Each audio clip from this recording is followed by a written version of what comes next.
प्रणाम। आपके और आपके सभी अपनों के लिए ढेर सारी प्रार्थनाएं।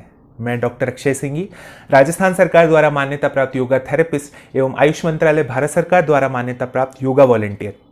आज आपके लिए 3 ऐसे सरल आसन लेकर आ रहा हूं जिसको करने से आप अपनी इम्यूनिटी को काफ़ी स्ट्रांग कर पाएंगे। हम सभी जानते हैं कोविड-19 की दूसरी लहर बहुत तेज़ी से फैल रही है। हालात ये हैं कि लगभग सभी हॉस्पिटल्स में बेड फुल है, दवाइयाँ नहीं मिल पा रही है, वैक्सीन अवेलेबल नहीं है। ऐसी स्थिति में क्या किया जाए? हम अपने प्रतिरक्षा तंत्र को या इम्यूनिटी सिस्टम को अगर मजबूत कर पाएं तो कोरोना से काफ़ी हद तक लड़ पाएंगे।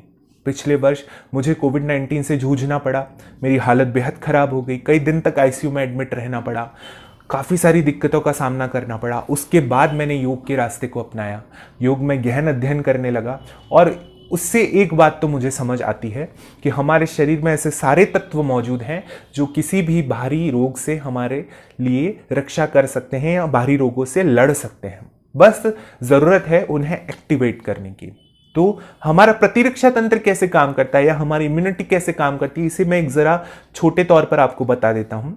हमारे शरीर में जब भी कोई रोगाणु या विषाणु आक्रमण करता है तो हमारे शरीर में व्हाइट ब्लड सेल्स या WBC मौजूद रहती हैं। ये WBC जो हैं उन पर आक्रमण करके उन रोगाणु और विषाणुओं को नष्ट कर देती हैं। ये WBC बनती कहाँ है? ये WBC स्प्लीन में, हमारे लिम्फ नोड्स में और थाइमस ग्लैंड्स में मुख्य रूप से बनती हैं। अगर हम किसी तरह से हमारे स्प्लीन, लिम्फ नोड्स और थाइमस ग्लैंड्स को एक्टिवेट कर पाएं तो WBC अच्छी संख्या में, अच्छे आकार में बनती हैं और उनका ब्लड में सर्कुलेशन, पूरे शरीर में सर्कुलेशन बहुत अच्छी तरह से होता है, जिससे कि हमारी इम्यूनिटी स्ट्रांग हो पाती है। तो कौन से ऐसे तरीके हैं जिनसे हम हमारी इम्यूनिटी को स्ट्रांग कर सकते हैं? तो 3 बेहद सरल तरीके हैं, आसन, प्राणायाम और पोषण। जिसमें से आज सबसे पहला जो हमारा तरीका है आसन, उसके बारे में आपको बताता हूं। आसनों में से भी 3 ऐसे सरल आसन मैंने आपके लिए चुने हैं जो हर व्यक्ति कर सकता है, भले वो योग से जुड़ा है या नहीं जुड़ा है। ये बेहद सरल 3 आसन है, वज्रासन, भद्रासन और परिवृत्त जानुशिरासन। तो आइए सबसे पहले जानते हैं वज्रासन के बारे में। वज्रासन जैसे कि नाम से ही स्पष्ट है, इस आसन को करने से शरीर वज्र की भांति मजबूत हो जाता है। इससे ना केवल आपकी इम्यूनिटी बढ़ती है बल्कि साथ ही साथ आपका पाचन तंत्र बहुत अच्छे से कार्य करता है। ये एकमात्र ऐसा आसन है जिसे खाना खाने के बाद भी आसानी से किया जा सकता है। अगर आपके घुटनों में दर्द नहीं है तो ये आसन आप बेहद आसानी से कर पाएंगे। चलिए, इस आसन में आने के वैसे तो कई सारे तरीके हैं, लेकिन एक तरीका जो मुझे सबसे सरल लगता है और ऐसा तरीका जिसे हर कोई कर सकता है वो ये है कि सबसे पहले अपने पांवों को घुटनों से मोड़ते हुए पीछे की तरफ खोल लें। अब ध्यान दें कि आपके पांव के दोनों अंगूठे आपस में मिले हुए हो और एड़ी एक दूसरे से दूर की तरफ हो। जब आप ऐसा करेंगे तो एक यू की आकृति या वी की आकृति बनने लगेगी। अब धीरे धीरे धीरे धीरे सावधानी से बैठ जाएं।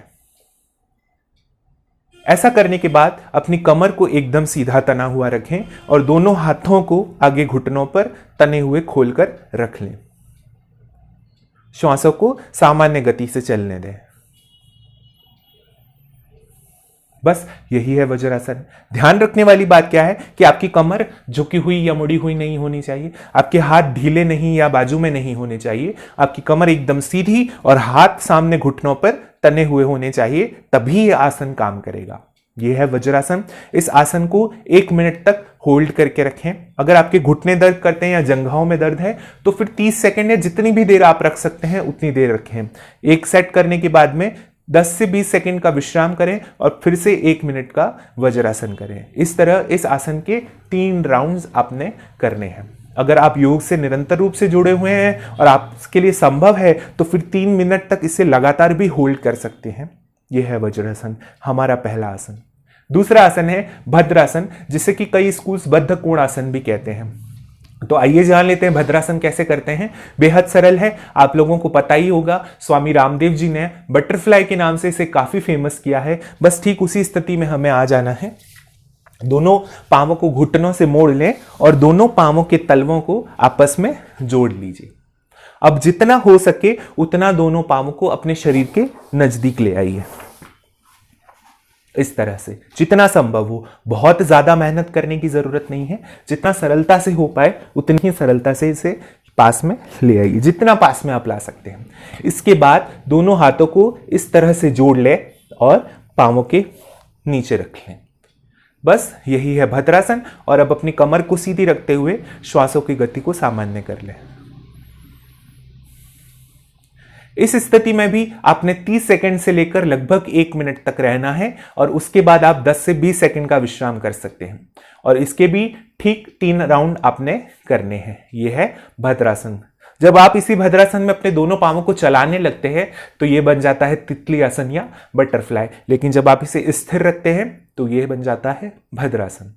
और अगर आपके लिए संभव है तो कोशिश करते जाइए कि आपके दोनों घुटने जो हैं वो जमीन से लगने लगे। इसमें समय लगेगा, बहुत प्रयास लगेगा, लेकिन बहुत ज्यादा अपने शरीर पर दबाव डालने की जरूरत नहीं है। जितना सरलता से आप कर पाते हैं उतनी ही सरलता से इसे करें। यह है हमारा दूसरा आसन या जिसे कहते हैं भद्रासन। अब तीसरा आसन है परिवृत्त जानु शीर्षासन।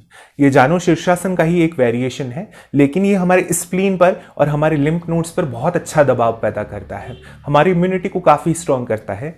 जो लोग योग से निरंतर जुड़े हुए नहीं हैं उनके लिए थोड़ा मुश्किल आसन जरूर हो सकता है, लेकिन उसका भी मैं एक तरीका बताऊंगा कि जिससे आप इसे आसानी से कर पाए। इस आसन को करने के लिए सबसे पहले अपने दाएं पांव को सामने की तरफ खोल लें और जो बायां पांव है उसके तलवे को दाएं पांव की जंघा से सटा कर रख लें। जितना संभव हो अपने बाएं पांव को अपने शरीर के नजदीक रखें। ध्यान दें कि ये बायां पांव दाएं पांव के नीचे ना हो और ना ही इसके ऊपर हो। बाएं पांव का तलवा दाएं पांव की जंघा से बस स्पर्श मात्र हो और ये बायां पांव शरीर के जितना नजदीक हो सके उतना नजदीक रहे। अब अपने वक्ष स्थल को बाईं तरफ थोड़ा सा रोटेट कीजिए इस तरह से। इसके बाद दोनों हाथ ऊपर उठाते हुए श्वास भरिए और अपने शरीर को और दोनों हाथों को दाएं पांव के अंगूठे की तरफ झुकाते जाइए, ठीक इस तरह। जितना आप आसानी से झुका सकते हैं। अगर आपके लिए संभव नहीं है और आप इतना झुका पा रहे हैं तो इतना ही झुकाइए। अगर आपके लिए संभव है और थोड़ा और झुका पा रहे हैं तो थोड़ा और झुकाइए। और अगर आपके लिए संभव है तो अपने दाएं हाथ से अपने दाएं पांव का अंगूठा पकड़ लीजिए इस तरह से और बाएं हाथ को सीधा खोल के जितना आसानी से जितना संभव हो उतना दाईं तरफ झुकते जाइए और अगर पूरा संभव है तो पूरा टच कर दीजिए। इस स्थिति में लगभग 30 सेकंड तक बने रहिए। अगर संभव ना हो तो 10 से 20 सेकंड तक ही बने रहिए। उसके बाद सांस भरते हुए दोनों हाथों को ऊपर लाएं और सांस छोड़ते हुए पुनः सामान्य स्थिति में आ जाएं। यह है आपका परिवृत्त जानु शीर्षासन। इसे ठीक बाईं तरफ भी आपने दोहराना है। जब आप दाईं और बाईं दोनों तरफ कर लेंगे तो यह हो जाएगा इसका एक राउंड करने के बाद में 10 से 20 सेकंड का विश्राम कीजिए और फिर अगला राउंड कीजिए और इसके भी ठीक 3 राउंड आपने करने हैं। तो बेहद सरल 3 आसन है, वज्रासन, भद्रासन और जानु शीर्षासन। जितना हो सके, जितना आपका शरीर आपको इजाजत दे उतना ही नीचे झुकिए या उतना ही देर वज्रासन में बैठिए।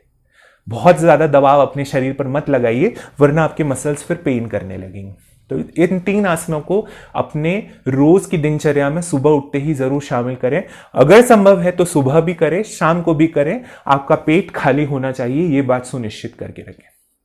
रोज इसे करेंगे तो धीरे धीरे आपकी इम्यूनिटी बढ़ेगी। देखिए, इम्यूनिटी एक ही दिन में तो बढ़ेगी नहीं। ऐसा नहीं है कि आपने आज आसन चालू किए और कल से आपकी इम्यूनिटी बढ़ गई, ऐसा संभव नहीं है। धीरे धीरे करके आपकी इम्यूनिटी बढ़ने लगेगी, लेकिन इसे रोज जरूर करते रहिए। योग को अपनाइए, तभी हम निरोग रह पाएंगे। तो यह है पहला तरीका आसन। कल के वीडियो में मैं आपको 3 ऐसे प्राणायाम बताऊंगा जिनसे कि आप अपनी इम्यूनिटी को और स्ट्रांग कर पाएंगे। तो आज यहीं तक रखते हैं। सर्वे भवन्तु सुखिनः।